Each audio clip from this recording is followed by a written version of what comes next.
नमस्कार दोस्तों, जय हिंद। आप सभी का स्वागत है एक बार फिर से आपके अपने यूट्यूब चैनल अभ्युदय क्लासेस पर। दोस्तों, जैसा कि हमारी भारतीय संविधान की पिछली 2 क्लास हो चुकी हैं, जिसमें हमने 2 प्रैक्टिस सेट करवाए हैं और जिनमें हमने टॉप 10 के 2 प्रैक्टिस सेट करवाए हैं टॉप 10 क्वेश्चंस के, और साथ ही विद कॉन्सेप्ट के हमने एक्सप्लेनेशन भी की है। और इस बार भी टॉप 10 क्वेश्चन लेके आए हैं जिनकी हम एक्सप्लेनेशन करेंगे। तो दोस्तों, हमारे चैनल को जो लोग फर्स्ट बार विजिट कर रहे हैं वो सब्सक्राइब ज़रूर कर लें और साथ ही बेल के आइकॉन को भी प्रेस कर लें ताकि हमारे चैनल पर आने वाली प्रत्येक अपडेट आपको आसानी से मिल सके। तो दोस्तों, बिना देरी किए हुए हम चलते हैं अपने क्वेश्चंस की ओर। फर्स्ट क्वेश्चन आपका दिया गया है कि किसने कहा है कि कोई भी राजनीति धर्म से रहित नहीं है। कोई भी ऐसी राजनीति नहीं है जो धर्म से भिन्न है, धर्म से अलग है। तो ये किसने कहा था? ऑप्शन दिया गया है नेहरू, गांधी, विनोबा भावे या जयप्रकाश नारायण ने। तो दोस्तों, ये जो है आपका गांधी जी ने कहा था कि कोई भी राजनीति धर्म से रहित नहीं है। तो इस विषय में हम थोड़ी चर्चा करें तो महात्मा गांधी की कल्पना रामराज की थी जो धर्म पर आधारित था। गांधी का विचार था कि धर्म रहित राजनीति नहीं हो सकती। गांधी जी कहते थे कि बिना धर्म के कोई राजनीति संभव नहीं है, मतलब धर्म से परे हम कोई भी राजनीति नहीं कर सकते हैं।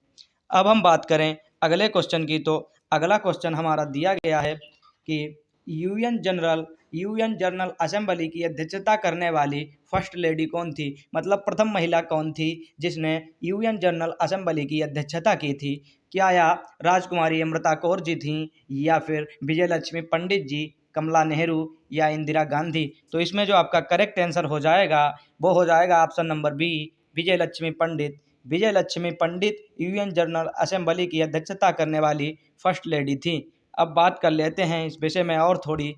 तो यूएनओ की महासभा की प्रथम महिला अध्यक्ष भारत की विजय लक्ष्मी पंडित थीं, जो 1948 में अध्यक्षता की, और राजकुमारी अमृता कौर पहली लोकसभा की कैबिनेट में शामिल थीं। जो राजकुमारी आपकी अमृता कौर जी थीं वो पहली लोकसभा कैबिनेट में शामिल थीं। और कमला नेहरू प्रथम प्रधानमंत्री नेहरू की धर्मपत्नी थीं, एवं इंदिरा गांधी जी भारत की पहली महिला प्रधानमंत्री थीं, और 1966 से 1977 तक एवं 1980 से 1984 तक प्रधानमंत्री रहीं। कौन प्रधानमंत्री रहीं? तो हम बात कर रहे हैं इंदिरा गांधी की। ठीक है दोस्तों, आगे हम चलते हैं अगले क्वेश्चन की ओर। अगला क्वेश्चन जो आपका दिया गया है जनमत है। जनमत पूछा गया है। जनमत क्या है? जनता का मत या बहुमत की राय, राजनीतिक मामलों पर जनता की राय, देश के नागरिकों की राय, या फिर यूं कहें संपूर्ण समाज के कल्याण के उचित तर्क पर आधारित राय। तो आपकी नज़र में भी क्या होना चाहिए, जनमत क्या होता है? तो हम बात करें जनमत की, तो संपूर्ण समाज के कल्याण के लिए उचित तर्क पर राय दी जाती है उसे हम जनमत बोलते हैं। तो यहाँ पर जो करेक्ट आंसर हो जाएगा वो हो जाएगा ऑप्शन नंबर डी। कौन सा? ऑप्शन नंबर डी, संपूर्ण समाज के लिए उचित तर्क पर आधारित राय। अब हम इस विषय में थोड़ी चर्चा करें तो लोकतंत्र की विशेषता होती है कि जनमत लोक कल्याण को समर्पित सरकार का चुनाव जनमत से ही होता है, और जनमत से आम जनता के स्वाभिमान में भी वृद्धि होती है। मतलब आम जनता का जो स्वाभिमान है, उनका स्वयं का अभिमान जो है वो बढ़ जाता है। अब बात करें आगे तो समानता के सिद्धांत को लागू करते हुए अल्पसंख्यक को अपने हितों की रक्षा करने का अवसर देता है, तथा ही कमज़ोर वर्गों के लिए नई आशाओं को जगाता है। मतलब नई नई आशाएं कमज़ोर वर्गों में जागृत होती हैं और जिससे संपूर्ण समाज का कल्याण होता है। अब हम चलते हैं अगले क्वेश्चन की ओर, और हमारा जो अगला क्वेश्चन दिया गया है, पूछा गया है यूएसए के राष्ट्रपति की पदावधि कितनी होती है। मतलब यूएसए के राष्ट्रपति जो होते हैं वो कितनी वर्ष के लिए राष्ट्रपति रहते हैं। तो हम बात करें, क्या यह 6 वर्ष के लिए रहते हैं, या फिर 5 वर्ष के लिए रहते हैं, या 4 वर्ष के लिए रहते हैं, या फिर 7 वर्ष के लिए? तो यहाँ पर जो आपका करेक्ट आंसर हो जाएगा ऑप्शन बी, 5 वर्ष के लिए यूएसए के राष्ट्रपति रहते हैं। ठीक है, अब हम बात करें यूएसए आगे थोड़ी, तो यूएसए के संविधान के आधार पर राष्ट्रपति का कार्यकाल 4 वर्ष का होता है और एक राष्ट्रपति अधिकतम 2 बार ही राष्ट्रपति बन सकता है। ठीक है दोस्तों, चलते हैं अब अगले क्वेश्चन की ओर। जो आपका अगला क्वेश्चन दिया गया है, राजनीतिक स्वतंत्रता का अर्थ क्या है? राजनीतिक स्वतंत्रता का क्या अर्थ है? क्या है सरकार के ऊपर जनता का नियंत्रण, या लोगों की मुक्त राजनीतिक गतिविधियां, या राजनीति और लोकतंत्र के बीच सहयोग, या फिर मतदाता अपनी सरकार बना सकते हैं और उसे अपदस्थ कर सकते हैं। तो इसमें जो आपका करेक्ट आंसर होगा वो होगा ऑप्शन नंबर डी, मतदाता अपनी सरकार बना सकते हैं और उसे अपदस्थ कर सकते हैं। अब हम बात करें इस विषय में थोड़ी, तो संविधान के अनुच्छेद 326 के आधार पर लोक सेवा और राज्यों की विधानसभाओं के लिए निर्वाचनों का वयस्क मताधिकार के आधार पर किया जाता है और जो राजनीतिक स्वतंत्रता को बतलाता है। ठीक है दोस्तों, इस प्रकार अब हम 5 क्वेश्चन पूरे कर चुके हैं। अब चलेंगे हम अपने अगले क्वेश्चन की ओर। जो आपका अगला क्वेश्चन दिया गया है, पूछा गया है कि यूएन चार्टर में कितने सिद्धांत हैं? क्या इसमें 4 सिद्धांत हैं, या फिर 6 सिद्धांत हैं, या 7 सिद्धांत हैं, या 8 सिद्धांत हैं? तो बात करें यूएन चार्टर की, तो इसमें कितने सिद्धांत हैं? तो दोस्तों आपका ऑप्शन जो नंबर 3 है वो करेक्ट हो जाएगा। यूएन चार्टर में 7 सिद्धांत हैं। तो हम बात करें कौन कौन से वो 7 सिद्धांत हैं, इस विषय में हम थोड़ी चर्चा कर लें। बात करें तो सिद्धांतों के बारे में, संयुक्त राष्ट्र संघ में 111 धाराएं एवं 19 अध्याय हैं। संयुक्त राष्ट्र संघ की चार्टर की धारा 2 में मौलिक सिद्धांत समावेश किया गया है, जिसमें कुल 7 सिद्धांत का समावेश किया गया है। अंतर्राष्ट्रीय शांति एवं सुरक्षा, अंतर्राष्ट्रीय विवाद का हल, राष्ट्रों का आत्मनिर्णय अधिकार, सामाजिक आर्थिक सहयोग, उन देशों में भी शांति एवं सुरक्षा जो इसका सदस्य न हो, संयुक्त राष्ट्र संघ के उद्देश्य के प्रतिकूल कार्य नहीं, हर विवाद का शांतिपूर्ण समाधान। तो ये 7 सिद्धांत थे। ठीक है, अब हम चलेंगे दोस्तों अगले क्वेश्चन की ओर। अगला क्वेश्चन जो हमारा दिया गया है, भारत में यौन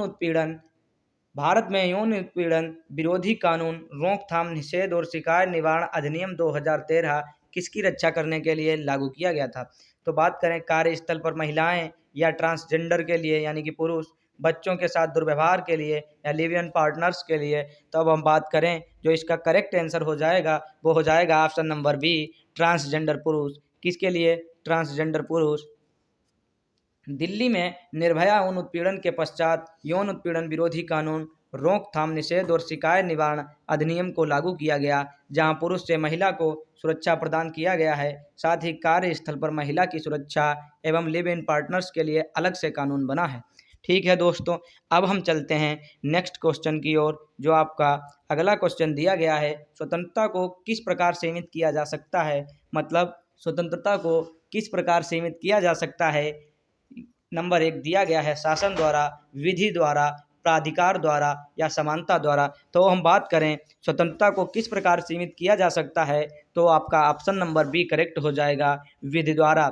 अब इस विषय में चर्चा करें तो हम अनुच्छेद 22 के खंड 4 में निवारक निरोध की चर्चा की गई है। इसके आधार पर निवारक निरोध अधिनियम 1950, आंतरिक सुरक्षा व्यवस्था अधिनियम 1971, राष्ट्रीय सुरक्षा कानून 1980 इत्यादि के आधार पर स्वतंत्रता को सीमित किया गया है। ठीक है दोस्तों, ये आपकी इस क्वेश्चन की व्याख्या रही। अब हम चलते हैं अगले क्वेश्चन की ओर।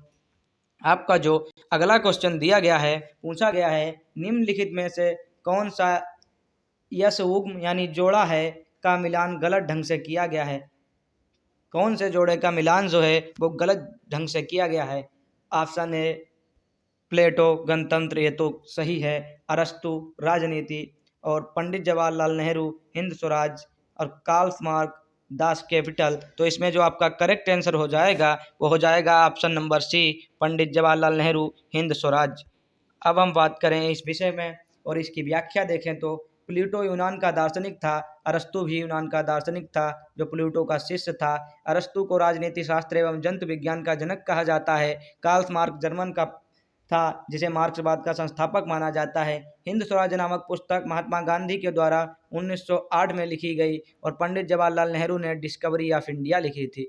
ठीक है दोस्तों, इस प्रकार ये इसकी व्याख्या रही और अब हम चलेंगे अगले क्वेश्चन की ओर। और ये क्वेश्चन जो है वो इस सीरीज का अंतिम क्वेश्चन है और इस क्वेश्चन को आप लोग कमेंट बॉक्स में लिखेंगे और इसका आप सभी सही सही उत्तर देंगे।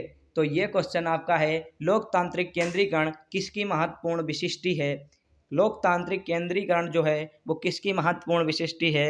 लोकतांत्रिक राज्य, सर्वसत्तात्मक राज्य, समाजवादी राज्य या साम्यवादी राज्य। तो इस क्वेश्चन का जो आंसर है आप लोग कमेंट बॉक्स में ज़रूर लिखिएगा।